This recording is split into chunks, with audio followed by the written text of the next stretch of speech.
Fala galera, boa noite, já estamos de volta. Foi rapidinho, vai, do último para esse. Estamos começando o nosso 16º episódio aqui da Maratona Podify na Festa da Uva. Eu sou o Marcos Neves e ao meu lado eu tenho... Dino Fernandes, mais uma vez aqui. Já estamos no 16º, hein, Dino? Nossa, tá sendo muito legal essa maratona aqui na Festa da Uva, na 59ª Festa da Uva. 59ª. E estamos só no primeiro dia da segunda etapa da Festa da Uva, né? Da segunda semana.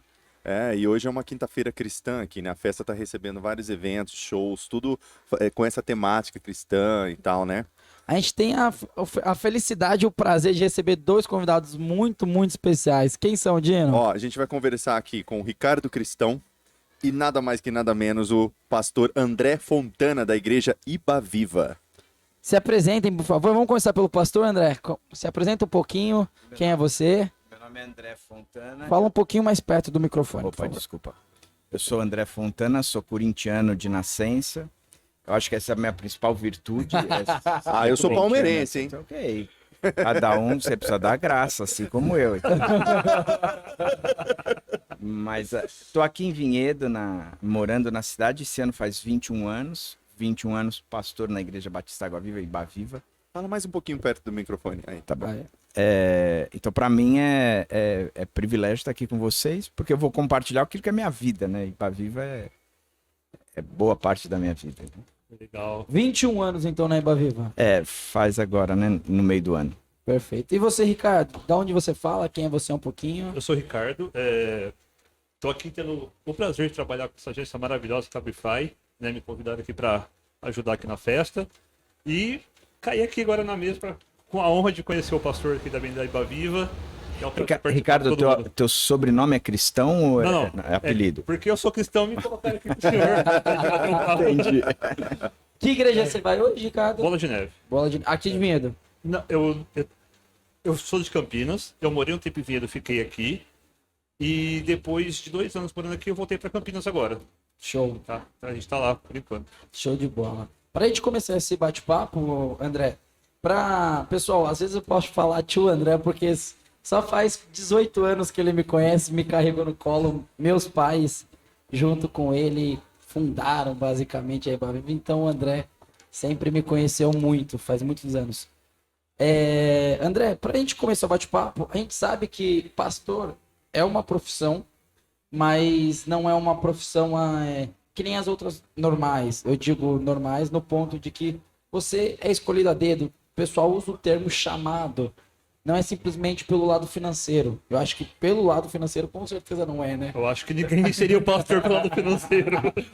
Como que foi esse seu chamado? Explica um pouquinho o que é esse chamado. Eu não sei de onde ele tira esse financeiro. Ele me conhece, até o chamado financeiro não é. Com certeza. Eu acredito em vocação, né? Então, acredito na vocação, não só a minha, mas as pessoas são vocacionadas para algo, né? Eu sou vocacionado para ser pastor, sem dúvida alguma. Não tenho dúvida. Eu amo o que eu faço, eu amo onde eu faço, eu amo com quem eu faço, eu amo quanto eu ganho, inclusive. Eu gosto muito desse lance de que o ser pastor, ele é também uma vocação. Agora, é uma vocação, antes de mais nada, para você liderar uma igreja. Eu tenho uma função dentro da igreja que é manter o pessoal junto, é manter o pessoal ali unido no propósito daquela comunidade. Mas eu também acredito que a vocação pastoral, ela também tem um dedo de Deus, né? Quer dizer, cara, a gente tá fazendo algo dentro de um projeto que nasce a partir de uma identidade ou de uma identificação de algumas necessidades, não só do ser humano, mas também da comunidade. E a partir daí é que a gente trabalha isso aí, entendeu? Então eu acredito que Deus tem esse projeto pessoal na vocação. E com quantos anos você falou assim, eu vou ser pastor? Tenho certeza. Com 16 anos. Como foi isso? Então, eu cresci numa família de pessoas cristãs, né? E meu irmão mais velho é 5 anos mais velho do que eu e ele liderava um trabalho de ensino de Bíblia dentro da escola. E quando ele se aposentou, não, quando ele se formou na minha época era colegial, no ensino médio, Ele saiu, alguém tinha que assumir aquele negócio Aham. e me procuraram falando, ó, você assume essa história. Eu falei, não vou assumir, não gosto. Não tenho nem certeza se eu acredito nessas coisas ou não. Então, eu tinha falado que não. Um dos líderes do trabalho é um pastor até bem reconhecido no meio cristão, chama pastor Nelson Bomilcar. Atrás era um pastor bem influente. Ele me procurou e disse, olha, a gente vai ter um treinamento na Pedra da Guaratiba, no Rio de Janeiro, e a gente queria que você fosse, né? Naquela época, Marquinho, com meus 16 anos, eu era surfista. Hoje vocês olham para mim, eu tenho mais cara de boia de sinalização no navio do que surfista, né? Mas eu gostava muito de praia, eu falei, ok, beleza, né? A um quarteirão da praia, eu vou para lá, eu dou um gato no treinamento, na programação, e vou para a praia, arrumo uma prancha e fico por lá. E de fato era um quarteirão da praia, mas a praia era de pescador, né? Você precisava lodo até o joelho, não tinha onda, flat pra caramba. Aí eu fiquei frustrado, não tinha nada para fazer a não ser participar do evento lá. E o evento tinha um momento que chamava Hora Silenciosa, que era um momento que você tinha que pegar, abrir sua Bíblia, você lia a Bíblia e depois orava. Naquele momento eu abri a minha Bíblia, era o primeiro dia, Lucas 10, verso 2, diz assim: a seara é grande e os trabalhadores são poucos, rogai, pois, ao Senhor da seara. Ou seja, em outras palavras, tem muita coisa para ser feita e tem pouca gente fazendo. Então, que eu peça para o Senhor da seara, para Deus, para que Ele mande gente para fazer. Como eu tinha crescido dentro de igreja, eu tinha lido a Bíblia, eu sabia pelo que orar. Eu falava, Deus, a Bíblia está dizendo aí que eu tenho que orar para que o Senhor mande trabalhadores. Eu fiz essa oração. Mal sabia que era você mesmo o trabalhador, né? Mas era um grupo assim de gente muito CDF, assim, os caras nerdzão de estudar a Bíblia de manhã, de tarde, de noite, o tempo inteiro. E eu caí de gaiato naquele navio, cara. Eu lembro que essa hora silenciosa eu fiz em 1 minuto, sem mentira, 2 minutos no Aí máximo. durou mais 28. Não, cara, e eu não sabia o que fazer, Marquinhos, porque eu chegava lá e falava, cara, e os caras lendo Bíblia, orando, lendo Bíblia. Eu já tinha feito. A gente vive um versículo. Vocês estão precisando que alguém explique alguma coisa, eu explico rapidinho, mas vamos fazer outra coisa, né? E li. E fiquei ali. Não tinha o que fazer, fiquei ali. De repente, eu voltei para a Bíblia, né? E Lucas 10, 3, ela começa com um verbo, uma afirmação de Deus. Ele diz, ide. Aquele ide nunca foi lido por mim. Eu tenho convicção absoluta que Jesus Cristo sentou do meu lado. E ele estava dizendo, olha, se você pediu para que eu enviasse trabalhadores, a resposta dessa oração é você mesmo. Cara, eu fechei a Bíblia, falou com a pessoa errada. Passei uma semana lutando ali, dizendo, cara, eu não quero saber dessa história. Eu não vou, você chamou a pessoa errada. Mas no final da semana eu acabei tendo um encontro pessoal com Jesus Cristo mesmo. Nossa, legal, glória a Deus. Eu acredito em Jesus Cristo, eu acredito que Ele é Deus, eu acredito que Ele é vivo e eu acredito que Ele se relaciona com a gente. A minha vida com os 16 anos foi transformada por esse Cristo. Então, hoje eu tenho o privilégio de entender que a minha vocação, ela é antes de qualquer coisa, o servir a esse Cristo que tem feito tanta diferença na minha vida. Então, eu vou por essa toada. E aí já fazem quantos anos você é pastor? Eu tinha 16 anos, né? Hoje eu tô com 26. É uns 10 anos. Não, eu não era pastor, né? Eu me converti nessa época sabendo que eu seria pastor. Eu sou mais ou menos uns 30 anos aí que eu trabalho em igreja. Nossa, muito tempo, hein? É. E como foi o processo? De ir para Ibaviva? Você já era da Ibaviva? Era outra igreja? Como é que foi esse processo? Não, Como você chegou a ser o pastor da Ibaviva? Eu era de uma igreja em São Paulo chamada Igreja Batista do Morumbi. Aqui na Ibaviva tinha algumas pessoas que eles tinham sido da igreja do Morumbi. Então eles procuraram o pastor que era... Aqui já existia. Quando eu cheguei aqui, a igreja tinha 12 anos já, né? Estava formada já. Já estava formada e tudo mais. Então quando eu cheguei aqui, eu vim porque tinham alguns membros que eram dessa igreja, que tinham sido da igreja lá do Morumbi, tinham contato com o pastor da igreja de lá e pediram para que eles achassem um pastor para vir para cá. Então o senhor já era pastor lá na igreja do Morumbi? Lá na igreja do Morumbi. Legal. Fui pastor lá, acho que 10 anos, pastor de jovens, né? Então, Aham. tava um pouco cansado daquela toada de sempre, né? Acabei com o Mas jovem era namoro. trabalho. Você quer perguntar Você sabe de uma coisa, cara? Eu acho que dá menos trabalho do que os mais velhos. qual que é a faixa etária que dá mais trabalho na igreja, André? Trabalho não, né? Mas mais preocupação. Eu acho que quem dá mais trabalho são os adultos.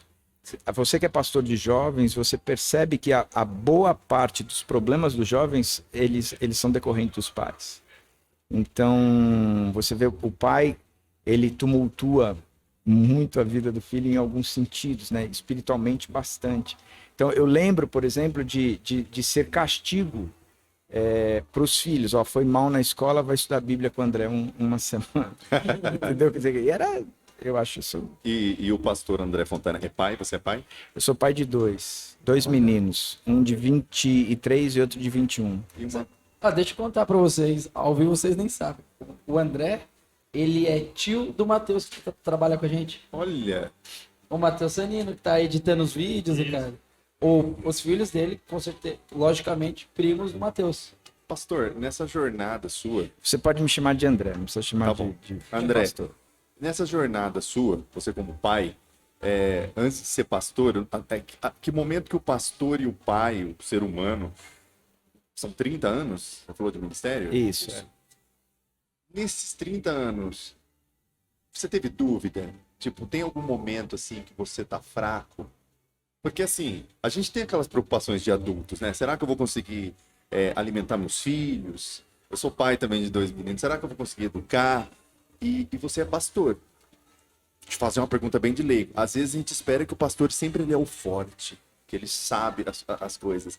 E aí, como é que é o pastor e depois o homem, o pai de família, o pai? Como se lidar com o seu momento fraco, aquele momento que você tá angustiado? E aí, como é que é a fé? Deixa eu te falar uma coisa. Uma vez eu tava, sabe o hamburguinho que tem aqui? Ah, Meu filho foi subir numa escada, caiu, numa cadeira, caiu e abriu o queixo, né? Quando a gente chegou no hospital, eu não posso ver sangue. Eu desmaiei. Aí, as enfermeiras me colocaram numa sala ao lado e começaram a bater na minha mão, bater no meu rosto. Na hora que eu voltei, uma delas virou para mim e falou assim: o que é que você faz? Eu falei assim: eu sou pastor. Ela virou para mim e falou assim: ah não, pastor fraco desse jeito a gente não quer não. Então, de fato, existe talvez uma expectativa em cima de que o pastor não erra. é um super-homem. Não, eu tenho uma vocação. A minha vocação é liderar uma comunidade, mas eu sou pessoa como qualquer um. Eu luto como qualquer um outro. Na vida dos meus filhos, eu sempre trabalhei com eles os conceitos de que as lutas que eles têm, eu as tenho também. Então, por exemplo, quem segue a Jesus Cristo entende uma questão que talvez choque vocês, mas é uma realidade nossa. A moral sexual, como é que Deus criou o casamento. Quando você vai para Gênesis, e eu vou falar algo que é totalmente contra a cultura, mas é o que a gente acredita, né? Então, porque é fundamentado na Bíblia. Você vê Deus chegando na criação, falando: por essa razão, o homem deixa pai e mãe, se unirá à sua mulher e eles se tornarão uma só carne. Ele traz o conceito de que sexo é para o casamento.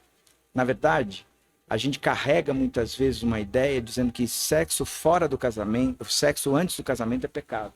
Então você vem para cima do jovem, não pode transar, não pode não sei o quê. A moral sexual bíblica é que sexo fora do casamento é pecado. Então, da mesma forma que é pecado para os meus filhos, de repente, estarem vivendo uma vida sexual que não seja no casamento, também é pecado para mim. Então, por que é que existe tanto adultério hoje em dia?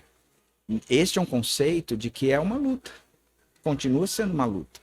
Então, porque o casamento é algo sagrado, então a gente olha para o sagrado, que é o casamento, e a gente tem que dizer: ok, eu luto por isso aqui. Então, eu sempre compartilhei com os meus filhos, inclusive a minha fraqueza, de dizer para eles assim: cara, você acha que eu não tenho lutas nisso? E algumas vezes de verbalizando essas lutas para eles, explicando as lutas para eles, e a recíproca verdadeira. Então, eu nunca fui um pai que me apresentei para eles dizendo: eu não erro.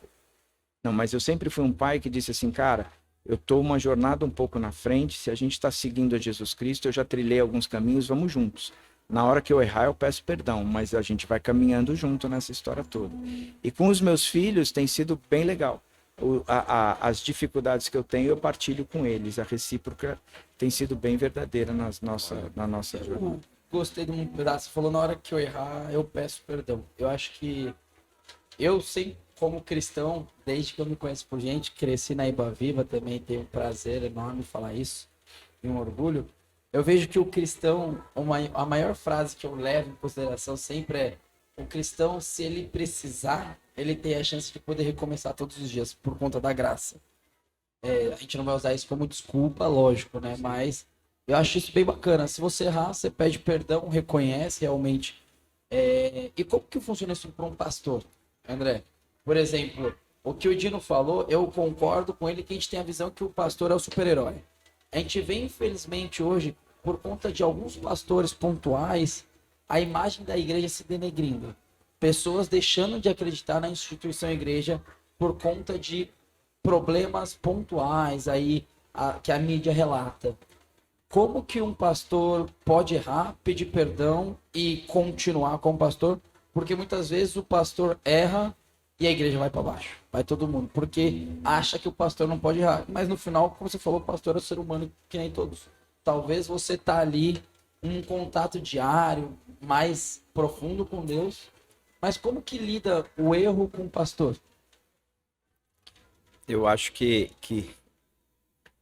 a imagem de pastor tá bem distorcida. E é interessante isso, porque a gente tem o costume da necessidade de uma triangulação para chegar diante de Deus. Então eu vou falar uma coisa. A gente não sabe se chegou perto de Deus. A gente não sabe se alcançou Deus. A gente luta por isso.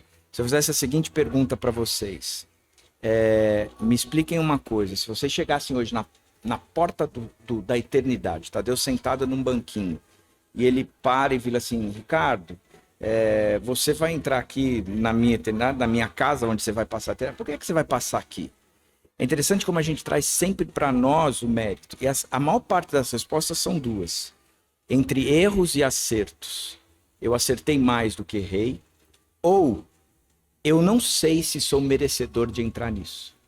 É interessante isso, Marquinhos, porque a gente traz para nós a meritocracia, né? Quer dizer, eu sou merecedor, ou eu nem sei se sou merecedor ou não sou merecedor, mas o mérito é meu. Tá tudo eu, né? O tudo é eu.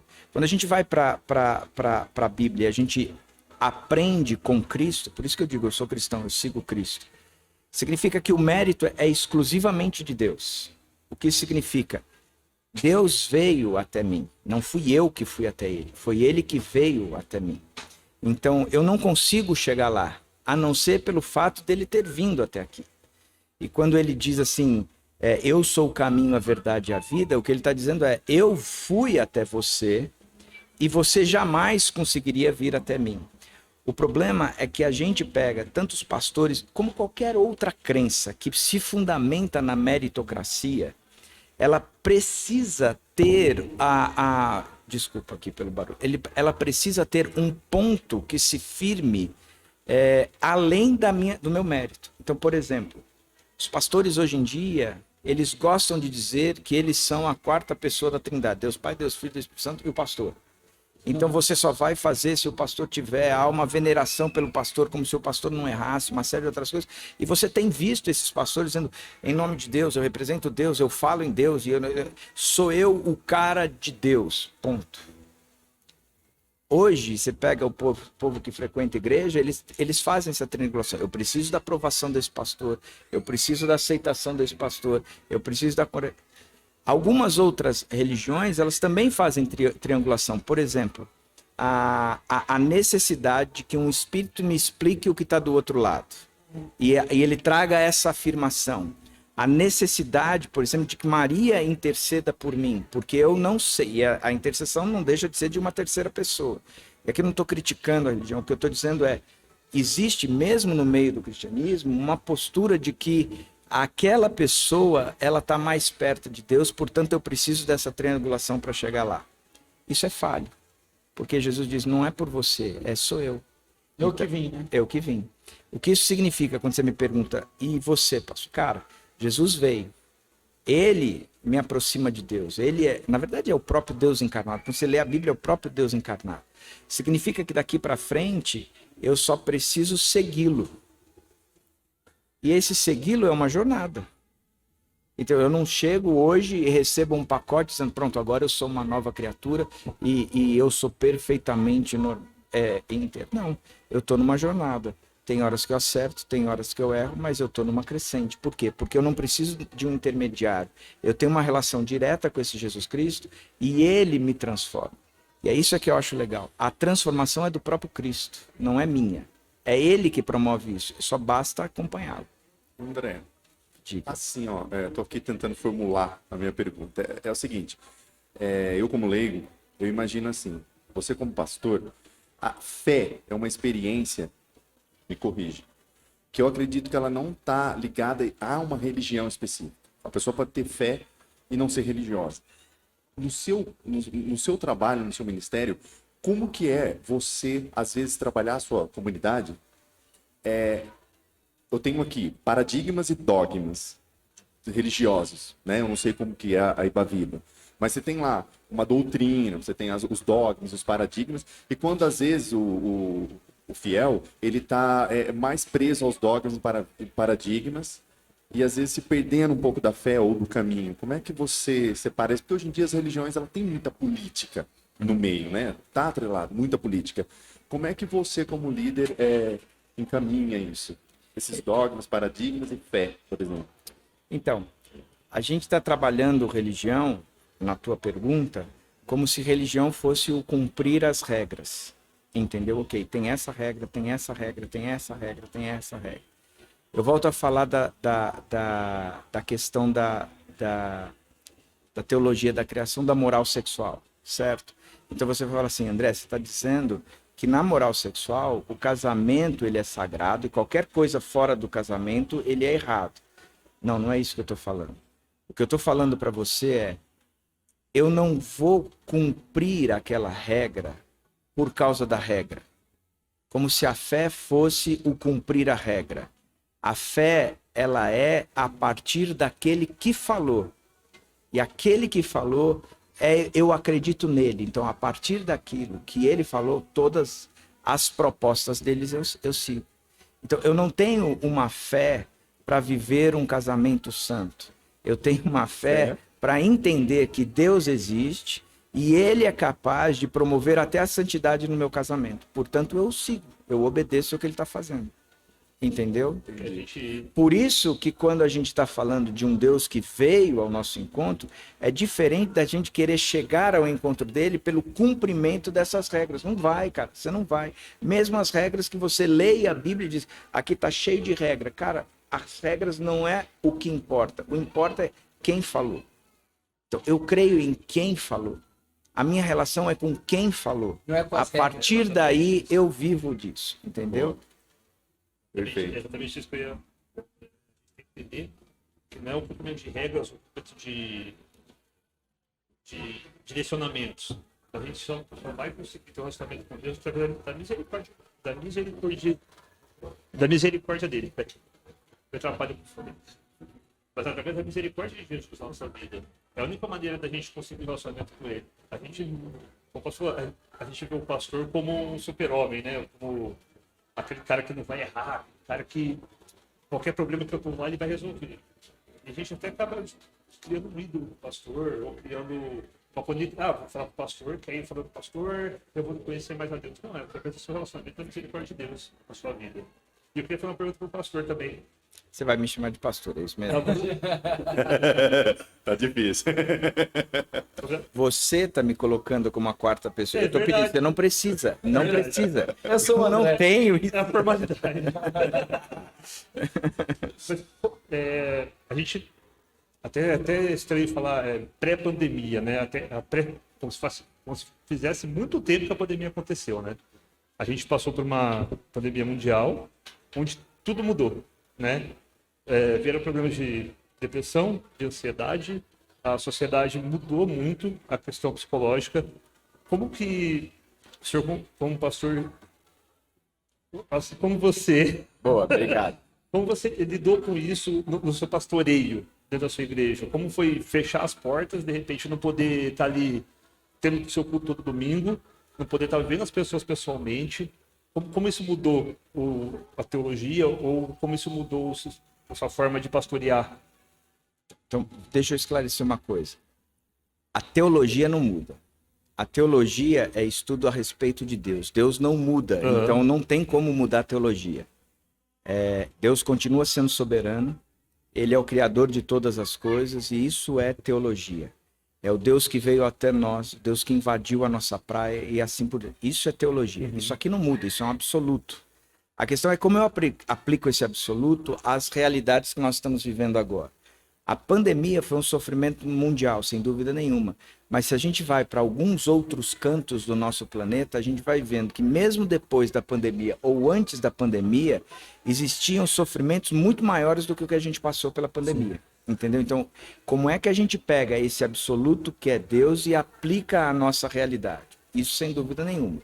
Alterar algumas práticas, sim, eu sou um pastor e eu valorizo o relacional. Eu não sou um cara de rede social, que não procuro isso. Eu sou um cara de relacionamento. Eu procuro crer que a Bíblia diz que o bom pastor conhece as suas ovelhas pelo nome e elas ouvem a sua voz, reconhecem a sua voz. Eu continuo sendo um pastor old school que vai dizer, cara, eu sou pastor de uma comunidade local onde eu conheço aquelas pessoas. Entendeu? Essa tem sido a minha preocupação. Quando a gente vai para uma pandemia que pega a maior parte e mexe e vira a cabeça da gente, a pandemia ela nos isolou, a pandemia mostrou uma realidade essencial do ser humano que mesmo no meio de toda a desgraça veio à tona a incapacidade de salvar-se ou a incapacidade de controlar situações. Então, por exemplo, eu acho que essa realidade que a pandemia nos trouxe foi nós não somos capazes de controlar nada. A pandemia, ela foi para mim um aprendizado. Já que eu sou um pastor de relacionamento, como é que agora eu pastoreio um rebanho que eu não vejo? Como é que agora eu começo a trabalhar em situações que eu não estou acostumado. Eu, particularmente, eu não gosto da gravação. Eu gosto do pessoal. Não tem como você caminhar mais com a sua ovelha, né? Exatamente. Então, perto dela todo dia. Mas isso daí, essa realidade da gente aplicar uma igreja com um formato novo, não mudou duas coisas. O absoluto que é Deus e o coração do homem. Essas duas coisas não mudaram. Mudaram a maneira como o absoluto de Deus é apresentado para o coração do homem numa realidade nova. Mas eu acredito que a pandemia ela evidenciou algumas coisas do coração do homem. Primeiro, a própria impotência. Segundo, evidenciou muito forte a necessidade de Deus. Cara, quando eu estou encarando uma impotência, eu não consigo mudar essa situação. Nessa situação, o homem fala, opa, eu preciso de Deus. Então, por mais que a gente tenha estado distante, a pandemia trouxe muita gente para dentro da igreja. Porque falou, eu preciso de Deus, porque eu não tenho controle. E da mesma forma, porque o sofrimento trouxe isso, né? Essa impotência trouxe isso. Da mesma forma, para minha tristeza, a pandemia afastou muita gente da comunidade, da igreja. Por quê? Porque o cara perdeu o costume, como chama? O convívio. E igreja é convívio, cara. Com certeza. Então, teve gente que chegou para mim, por que eu vou voltar para a igreja se o pastor vem para minha casa todo final de semana, quando eu ligo a televisão? Não, cara, porque igreja é convívio. É essa proposta de igreja, onde a gente está junto e a gente tem aí uma missão nessa história toda, é que você precisa entrar nessa missão. Senão você se perde. Você fez live durante a pandemia? A igreja funcionou através de live? Bastante, cara. Bastante. Os jovens... A nossa igreja ela funciona com 3 celebrações simultâneas, né? para os adultos, para as crianças e para os adolescentes e jovens. Então, a gente entende que a celebração tem que ser falada na linguagem da pessoa. Legal, Então, não adianta isso. eu querer colocar uma criança num culto que não vai entender. Então, são 3 celebrações. Pode dar feijoada para quem precisa de leite, né? Exatamente, né? Então, a gente trabalha muito nesse sentido. Para os jovens, para o adulto, para ceia, celebrar ceia em casa, entendeu, cara? A gente, um monte de coisa. Ô, André, Tá vendo como já me trata? porque assim, ó, vamos lá. As religiões, hoje tem muitas religiões. Por exemplo, eu fui criado na Igreja Católica, aí em um determinado momento a minha mãe se converteu à Congregação Cristã do Brasil. Minha mãe é da congregação até hoje, eu tenho tios que são anciões, músicos e tal. Tem muitas religiões que, querendo ou não, hoje abastecem de alguma forma o capitalismo. Quando você tem classe A, B, C no Brasil, e você sabe que às vezes você tem uma religião que tem de mais uma classe social, tá naquela religião. Você vai, por exemplo, numa periferia de Vinhedo, na Capela, você tem ali a Assembleia de Deus, Ministério não sei do quê, Ministério Belém, né? Você vê pessoas com poderes aquisitivos diferentes em determinadas religiões. Eu acho que a religião tem um papel importante no Brasil porque ela ocupa um espaço que às vezes o governo falta. Então, às vezes, quando você vai discutir hoje, até no meu meio mesmo artístico, quando você vai discutir religião, eu falo, olha, as religiões sabem que essas pessoas mais pobres e mais humildes, a única coisa que eles têm é a família. A família hoje até que muita gente é contra, né? O pessoal vai discutir, não vou entrar em política aqui, mas não, mas a família tradicional, isso, aquilo, e as religiões sabem que essas pessoas mais humildes, elas têm a família como base. E até voltando um pouquinho, rapidinho, para você entender minha pergunta, na história, você tem ali os animalistas no começo, né, que acreditavam no Deus da montanha, no Deus do lago, tinha muito Deus, até a hora que você vem lá no cristianismo, século IV, você tem ali os politeístas, né, nessa época eles eram politeístas, que acreditavam no Deus da montanha, Deus do lago, tá? E depois vem os moniteístas, onde é um Deus só. E quando a gente chega em 2023, você tem um marketing de comportamento, marketing existencial, que hoje em dia customizou, virou comércio. Né? Eu já fui em psicólogo, por exemplo, que ele está conversando comigo, ele está falando de Freud, daqui a pouco ele puxa um baralho chinês. Não tem nada a ver. Né? Eu levanto e vou embora. Perdi meu dinheiro de volta. Eu quero dizer o seguinte, como que você separa hoje a economia, o capitalismo, que movimenta, querendo ou não, as igrejas? Você tem classes sociais diferentes. E a teologia cristã, que é uma das coisas, na minha opinião, mais complexa e mais rica culturalmente, é difícil o acesso para essas pessoas. Porque para você ler, às vezes, a Bíblia, uma pessoa humilde, ela vai precisar, sim, de um pastor, ela vai precisar de um guia para entender, porque é complexo. E aí, por algum motivo, eu falo isso porque, assim, eu não sei, porque eu não sou uma pessoa de tanta fé.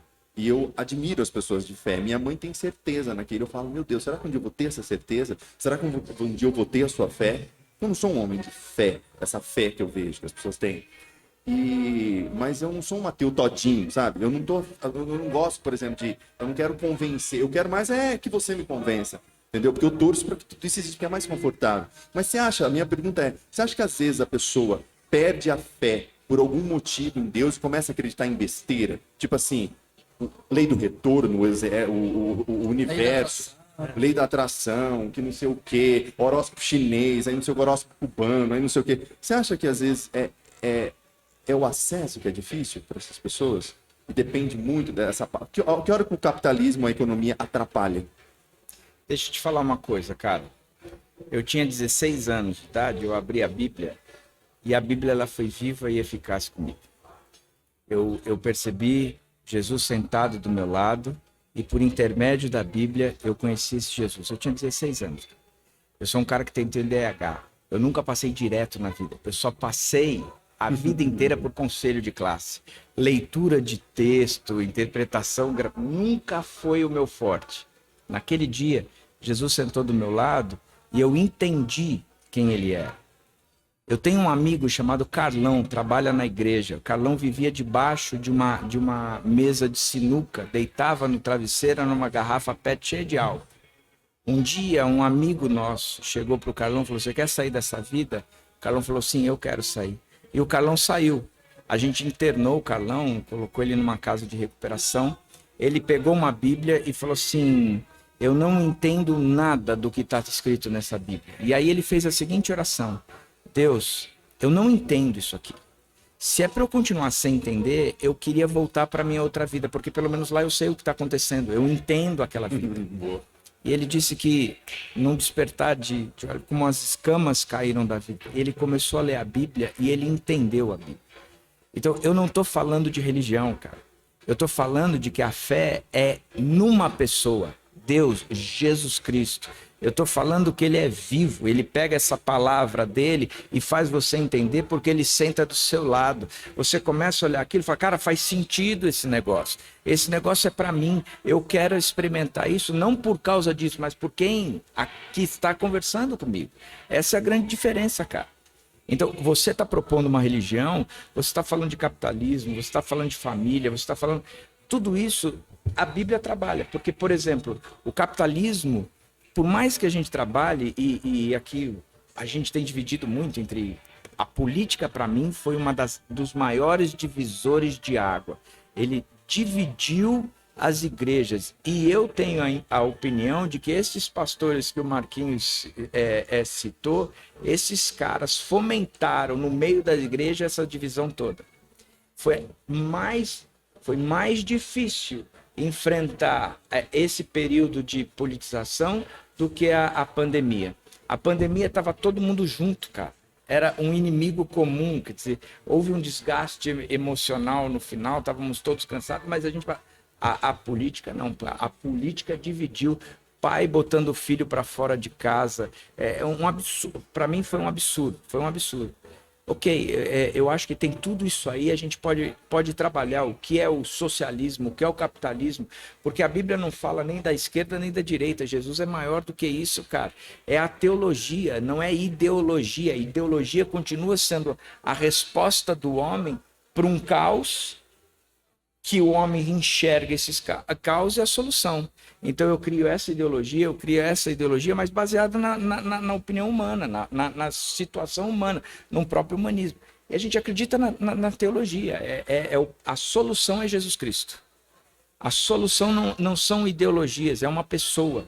A solução não são regras, é uma pessoa.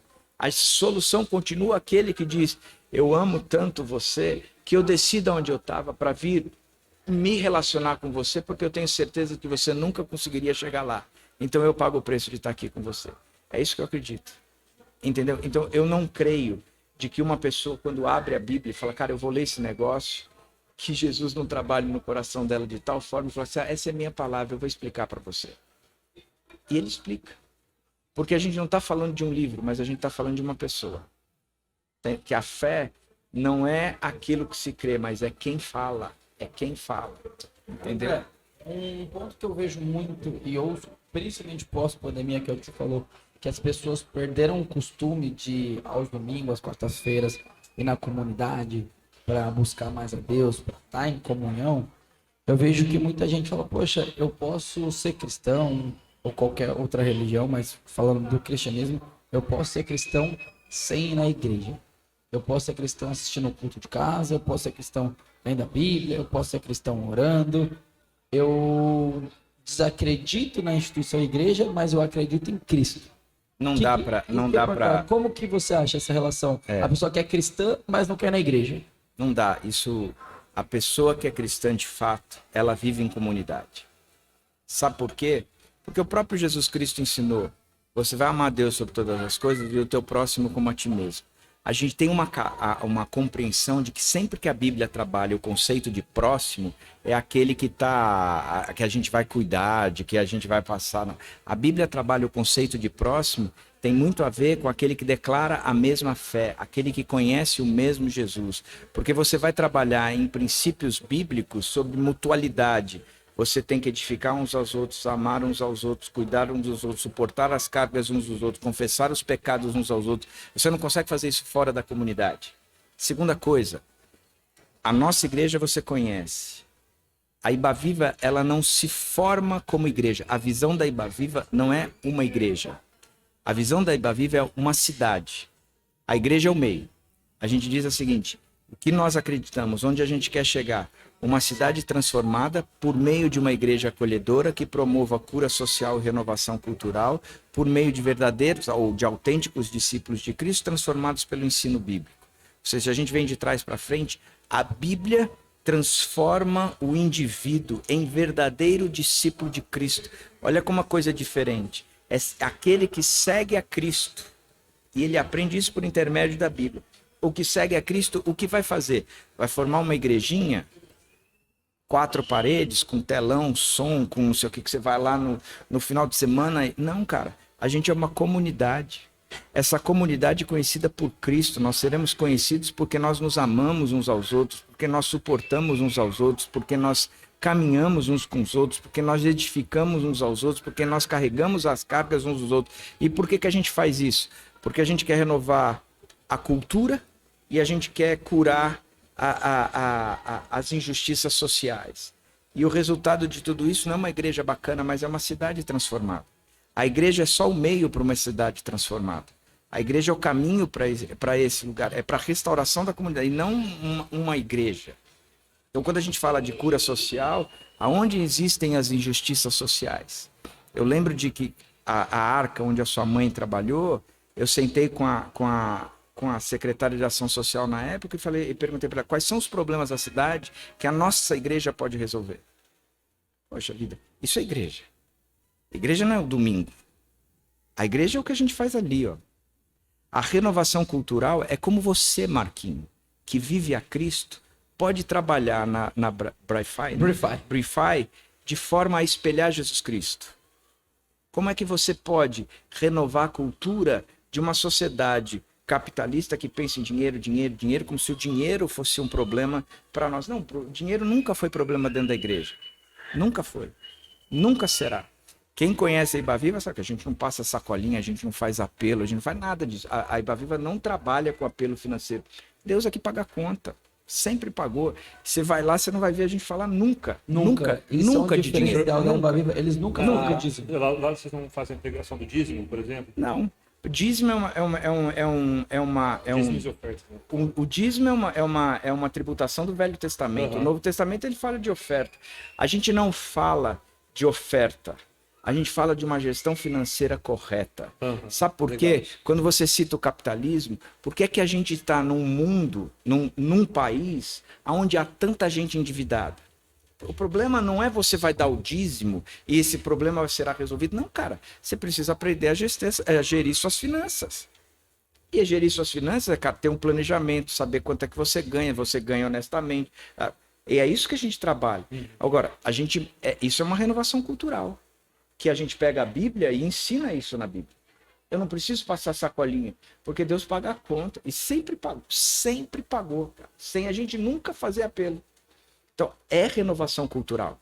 Entendeu? Quer dizer, cara, é isso que a gente tem que trabalhar, é isso que a gente tem que fazer. Vai promovendo renovação cultural, vai promovendo cura social. Então, a gente pega quais são os problemas que a cidade pode transformar. Cara, a gente montou uma ONG que tem feito um trabalho com contraturno das crianças. Elas estavam na rua, cara, agora a gente cuida delas, ótimo. Isso é uma ajuda para a cidade, porque a gente tem que ser impulsionado para a cidade, senão a gente é um grande clube de final de semana, mas não é uma igreja de acordo com a Escritura, né? Com o que a Bíblia propõe. Perfeito. André, vamos caminhando para o final. Infelizmente o podcast não pode ser muito mais longo, mas uma pessoa que está assistindo agora, que está agoniada, passando por algum problema, ou que quer aumentar a fé, independente. Eu gosto muito, sempre quando você começa os seus cultos, fala, eu não sei como você chegou, mas o que eu sei é o que eu posso te apresentar, e você fala de Deus, você fala de tudo que a gente ouve lá na Ibaviva. O que a Ibaviva prega é porque a gente conhece que dentro do cristianismo ainda existem diversas vertentes. Tem aquele mais fogo do chão, né? Fogo do céu, tem aquele... Fogo de chão e churrascaria, né? Tem aquele fogo do céu, tem várias vertentes. A pessoa que está nos ouvindo, como que você falaria, definiria a Ibaviva? Eu não quero definir Ibaviva. O propósito da gente nunca foi ser uma igreja onde joga os holofotes. Onde a gente chegasse e fala, pô, Ibaviva é um lugar legal. Não, cara. Não pense na Ibaviva assim. Se a gente pode falar, e se é para encerrar, eu quero falar de Jesus Cristo, que é o que eu sou apaixonado. Eu acho que a Iba Viva, ela é só um canal onde a gente demonstra que Jesus Cristo é para nós. Se você me perguntou, a pessoa que está depressiva, está com pouca fé, cara, ok, você não pode acreditar em Jesus Cristo, mas ele acredita em você, ele está aí do seu lado. Põe a prova. Chega para ele e fala assim, com toda, assim, pode ser com toda a dúvida do seu coração, dizendo, se o Senhor existe de fato, eu não acredito, se o Senhor existe de fato, o que eu queria era que o Senhor conversasse comigo, que o Senhor falasse comigo, que o Senhor se apresentasse para mim. E eu duvido que esse Jesus que eu conheci com 16 anos e tenho caminhado a minha vida toda, ele não se apresente para essa pessoa. Eu volto a dizer, a fé não é o que eu creio, mas é em quem eu creio. É quem fala. E a partir daí é que essa diferença toda é feita na vida da gente. Portanto, não é a Iba Viva, a Igreja Fogo do Chão, essas coisas todas. Cara, continuam sendo lugares onde Jesus Cristo se reúne com pessoas. E é o que ele está propondo. Eu quero me relacionar. Aonde 2 ou 3 estiverem reunidos, ali estarei, não é? É isso que a gente aprende. Não, fala o versículo completo. Como que é? Não, Deixa pra você. você começou a citar. Picareta. Como que é o versículo? Agora fala completo. Onde 2 ou 3 estão reunidos em meu nome. A diferença é Jesus Cristo, cara. Não é a gente estar reunido, mas é em quem, é no nome de quem. A Bíblia toda, do começo ao fim, ela aponta para Jesus Cristo. Ela não fala. O tema central é Jesus Cristo. Sabe por quê? Porque ele te ama. E ele deixou escrito o quanto ele te ama. Só por isso. Gostei de você. Você gostou de Jesus? Que ele resplandece Jesus. Não, assim, eu não duvido da existência de Jesus, assim, do homem Jesus, né? Até a comunidade científica, ninguém discute mais se Jesus existiu ou não. Mas eu gostaria de ser um homem de fé, assim, de ter dessa fé de vocês. A primeira, talvez, coisa que você poderia começar a pensar diferente é que não é o homem Jesus. Jesus é o Deus que veio. A Bíblia não fala que ele é um profeta, não fala que ele é um ser... Filósofo, né? Não. Ela fala... João começa dizendo, e o verbo se fez carne e habitou entre nós. E nós vimos a sua glória. A glória como do unigênito do Pai. Ou seja, é o Deus que se fez carne. Ele veio aqui porque a gente nunca chegaria lá. Então ele veio no... Ele veio ao nosso encontro. Isso é graça. Meu livro preferido é Lucas. Não sei porque é o livro que eu consegui entender. Sabe que os evangelhos têm Mateus, Marcos, Lucas e João. Mateus fala de Jesus como um rei. Marcos fala de Jesus como um servo. Lucas fala de Jesus como homem. E João fala de Jesus como Deus. Eram as 4 coisas que nele se resumem. Então, quando você lê Lucas, você está vendo um médico que não caminhou com Jesus, mas fez uma pesquisa a respeito de Jesus e disse, esse Deus, ele era homem. Homem, como eu e você, sofreu, sentia fome, foi rejeitado, esbofeteado e assim por diante. É o relato mais detalhado a respeito do próprio Cristo. Vale a pena ler. Top demais. André, se fosse para deixar um último versículo aqui para quem está assistindo a gente, tanto ao vivo, bastante gente aqui no nosso lounge, quanto quem está assistindo a gente em casa ou for assistir futuramente, que versículo que te chama mais a atenção da Bíblia que você gostaria de falar? Eu tenho um versículo, é o versículo da minha vida, né? O povo de Israel, ele estava exilado. A Babilônia tinha vindo e tinha acabado com Israel e levou o povo para o exílio. E aí existe um profeta.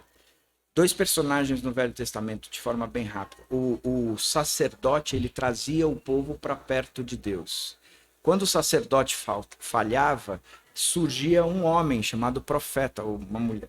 E ele trazia o Deus para perto do povo. Então, sempre o profeta dizia, Deus mandou falar, estou trazendo a palavra de Deus, e assim por diante, porque o sacerdote falhou, o povo estava longe de Deus, então tinha que alguém vir trazer Deus para o meio do povo. E o povo tinha se distanciado de Deus, por isso que estava na Babilônia, tinha levado uma surra tremenda. E aí o profeta Jeremias chega para aquele povo lá no meio da Babilônia, capítulo 29, verso 11, e ele diz assim: eu é que sei os planos que tenho a vosso respeito, diz o Senhor. Planos de paz planos de paz e não de mal, para que você tenha o resultado final que você espera na sua vida. Em outras palavras, a gente pode estar no pior lugar que a gente tiver. Jesus está sentado do nosso lado dizendo assim: eu é que sei os planos que tenho a vosso respeito. Você pode não estar entendendo nada que você está vivendo, mas no final são planos de paz para trazer para vocês aquilo que vocês precisam. Então eu continuo dizendo, saiba que mesmo no meio de toda a desgraça que a gente pode estar vivendo, existe um Deus que é soberano dizendo: eu sei quais são os planos que eu tenho para vocês. Que sejam planos sempre deles, não meu. Que ele seja sempre o Deus da minha vida e não eu. E que esse Jesus que veio até nós ganhe o significado de que ele é o Deus que nos ama. Ele veio até nós. Perfeito. Como a frase sua típica, que Deus. Que Deus. Todo culto ele termina, que Deus. É isso aí. Vou fazer uma pergunta pro senhor, Vai lá. Pra quem? pra você. Ah, bom. Pra acabar, vai, a última pergunta que precisa. Não, só pra gente encerrar assim, o senhor citou da ONG, né?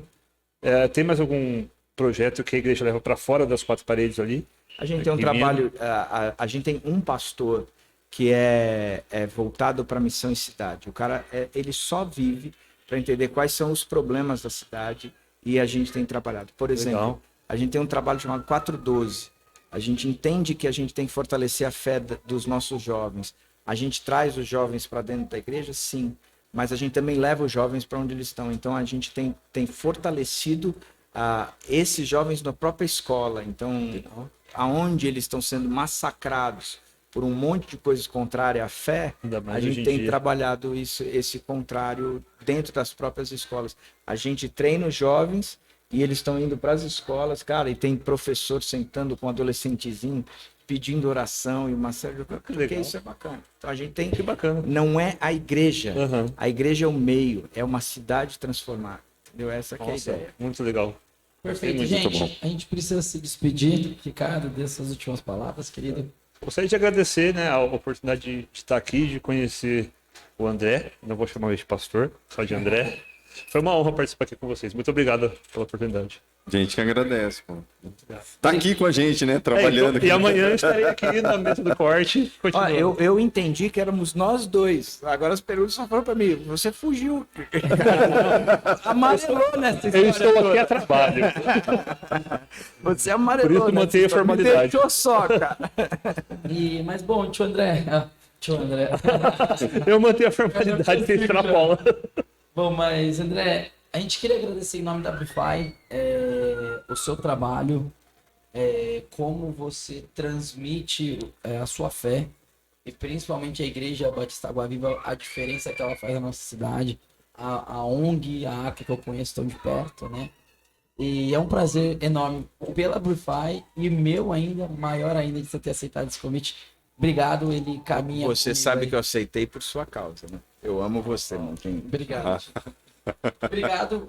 Dá suas últimas palavras aí, mas mais uma vez agradecer mesmo. Eu sei que a sua agenda é muito lotada e você deu um jeito de estar aqui no podcast. Por fazendo a você, diferença. Marquinhos. Você sabe que eu te amo.